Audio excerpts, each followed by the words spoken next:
आधी स्थानिक स्वराज्य संस्थांच्या निवडणुका जाहीर करा, त्यानंतर सोबळाचा निर्णय तिन्ही पक्षाचे नेते एकत्र बसून घेतील, असं विधान माजी गृहमंत्री अनिल देशमुख यांनी केलंय।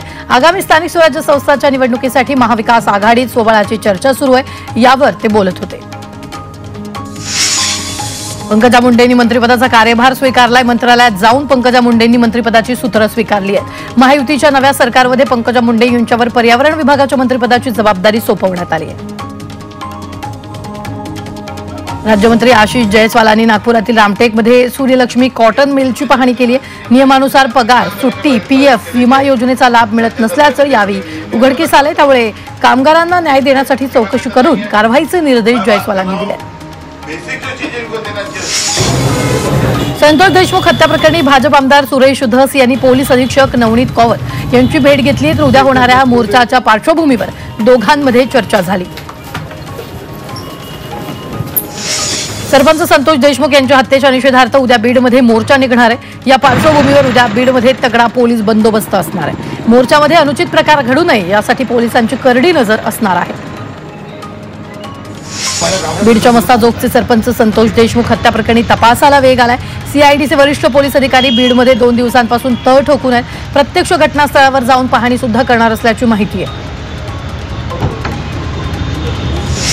संतोष देशमुख हत्या प्रकरणावरून खासदार संजय राऊतांनी धनंजय मुंडेंवर हल्लाबोल केलाय। तपास निष्पक्षपणे करायचा असेल तर तपास संपेपर्यंत एकही मुंडे सत्तेत नको, अशी मागणी राऊतांनी केली आहे। बीड हत्याकांडातील गुन्हेगाराच्या पाठीशी सरकार आहे, असा गंभीर आरोप काँग्रेस नेते विजय वडेट्टीवारांनी केलाय। बीड हत्याकांडाचा आरोपी अजूनही मोकाट फिरत असल्याचं वडेट्टीवार म्हणाले। बीड सरपंच हत्येप्रकरणी आरोपी कोणीही असो सोडणार नाही, असं वक्तव्य मंत्री चंद्रशेखर बावनकुळे यांनी केले। तर दोषींना योग्य शिक्षा मिळेल, असंही ते म्हणाले।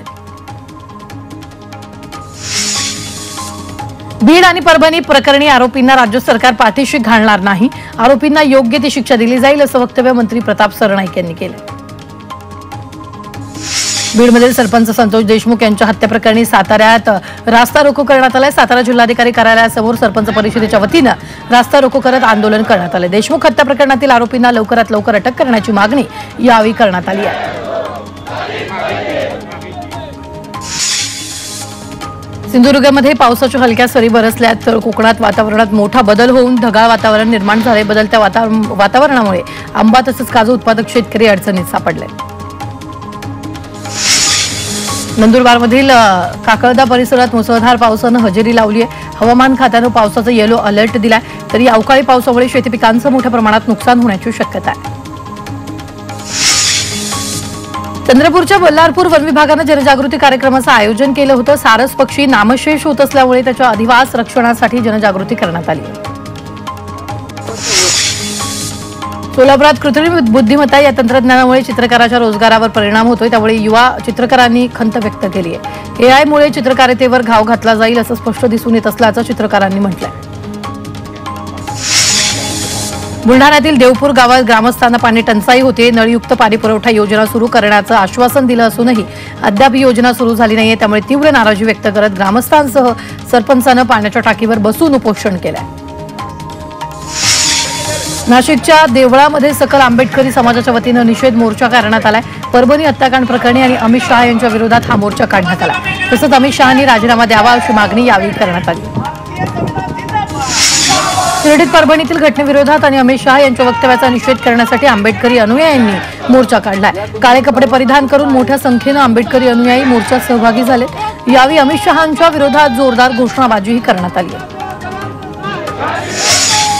धुळ्यात शिवसेना उद्धव ठाकरे पक्षाचे उपजिल्हा प्रमुख यांच्यासह शेतकऱ्यांनी निदर्शनं केली आहेत। सुलवाडे बॅरेजमधील गळतीमुळे पाणी वाया जात आहे, त्यामुळे शेतातील बोरिंग आणि विहिरीचं पाणी आटलंय। यासाठी बॅरेजची गळती थांबवावी, अशी मागणी यावेळी करण्यात आली। काँग्रेस नेते आणि खासदार राहुल गांधी यांनी देशाचे माजी पंतप्रधान मनमोहन सिंग यांचं अंत्यदर्शन घेतलंय। यावेळी त्यांच्यासोबत काँग्रेस खासदार प्रियंका गांधी तसंच सोनिया गांधी आणि मल्लिकार्जुन खरगे उपस्थित होते। शरद पवार उद्या सकाळी दिल्लीला जाणार आहेत। माजी पंतप्रधान मनमोहन सिंग यांचा उद्या दिल्लीत अंत्यविधी पार पडणार आहे, त्यासाठी शरद पवार उपस्थित राहणार आहेत।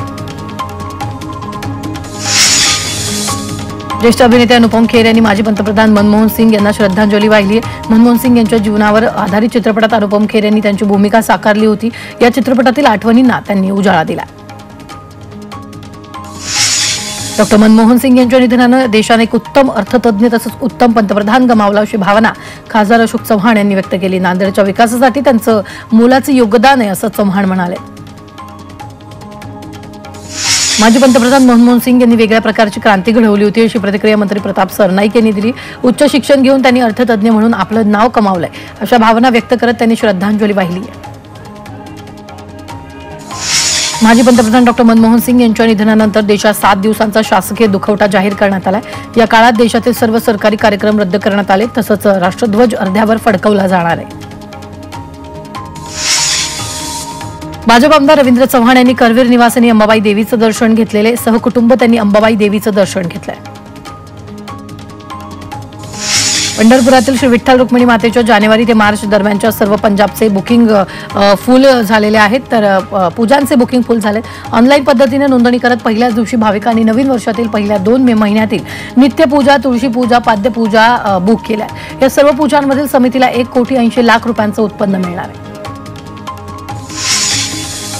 शिर्डी साईबाबांच्या चरणी एका साई भक्तानं 12 लाख रुपये किमतीचा सोन्याचा मुकुट अर्पण केलाय। साईबाबांच्या दुपारच्या मध्याह्न आरतीला हा सुंदर नक्षीकाम असलेला सुवर्ण जडित मुकुट साईबाबांच्या मूर्तीवर चढवण्यात आला।